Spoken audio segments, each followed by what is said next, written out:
एक बार की बात है, किसी गौशाला में आग का आयोजन किया गया।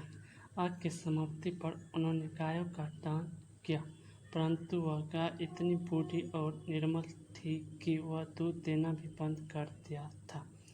नचिकेता अपने पिता के इस दिखावे के दान और बहुत भिन्न था। वह अपने पिता से बोला, दक्षिणा में तो जजमान अपने प्रिय से प्रिय वस्तु देते, आपका प्रिय तो मैं, आप मुझे किसको दक्षिणा के रूप में दे रहे हैं। वायसराय ने एक दो बार उसकी बात सुनी अनसुनी कर दी, परंतु बार बार पूछने पर वह झुंझला उठी, जा, मैं तुझे अमराज को देता हूँ। बहुत अच्छा पिताजी, आप मुझे मृत्यु के देवता अमराज के पास जाने की अनुमति दीजिए। वायसराय को लगा क्रोध के कारण मैं बहुत ही अनुचित बात निकल गई, किंतु अब उपाय ही क्या था। नचिकेता अपने पिता से विदा लेकर अमलोक के लिए रवाना हो गया।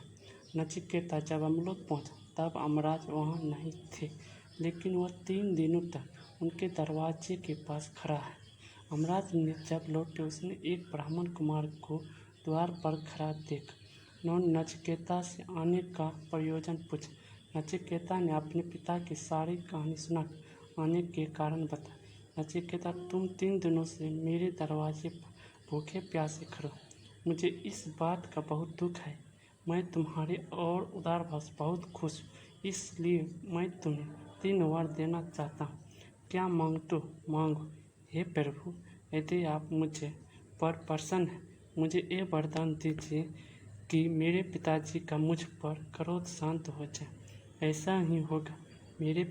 तुम्हारे लौटने पर तुम्हारे पिताजी सारा क्रोध भूल चुके होंगे, तुम्हें गले लगाएंगे। अब दूसरा वरदान, स्वर्ग को प्राप्त करने के उपाय के बारे में बताएं। स्वर्ग के बारे में नचिकेता का जिज्ञासा सुन अमराज को कुछ आश्चर्य हो। अमराज ने नचिकेता को ये सब विद्याएं समझाएं जिनसे मनुष्य स्वर्ग को प्राप्त कर सकते हैं। अब तीसरा वर मांग, हे भगवान, कृपा कर मुझे आत्मा का रहस्य समझाएं। उन्हें ऐसा गंभीर प्रश्न की आशा नहीं थी, वह तुम अभी तक बालक हो। आत्मा का रहस्य तो बड़े बड़े विद्वान भी नहीं जान सके। दूसरा वर मांग लो, तुम मुझसे कोई और वर मांग लो, बड़े बड़े विद्वान भी आत्मा का रहस्य नहीं जान पाए, तब तो मैं आत्मा का रहस्य का ज्ञान अवश्य प्राप्त करना चाहूँ। आप मुझे कृपा कर आत्मा के रहस्य के बारे में बताइए। अमराज ने नचिकेता का कोई प्रलोभन दिया, पर वह आत्मा का रहस्य जानने के लिए अग्र रहा। अंत में प्रसन्न होकर अमराज ने उसे आदेश देना आरंभ किया। आत्मा न तो कभी पैदा होती है और न कभी मरती, वह अजर अमर है। शरीर के नष्ट हो जाने पर भी आत्मा जीवित रहती है, परंतु उसे हम अपने इंद्रियों से देख नहीं सकते, क्योंकि वह निर्गुण और निराकार है। आत्मा का ज्ञान ही सच्चा ज्ञान है। वह आत्मा का ज्ञान बहुत महत्वपूर्ण विषय है और इसे वे समझ सकते हैं जो सांसारिक आकर्षणों को त्याग कर साधना के मार्ग पर चलते हैं। इसीलिए पुत्र, श्रेष्ठ व्यक्तियों के पास जाकर उसे ज्ञान प्राप्त करो। नचिकेता ने अमराज के उद्देश्यों का पालन कर उनसे आग्रह किया।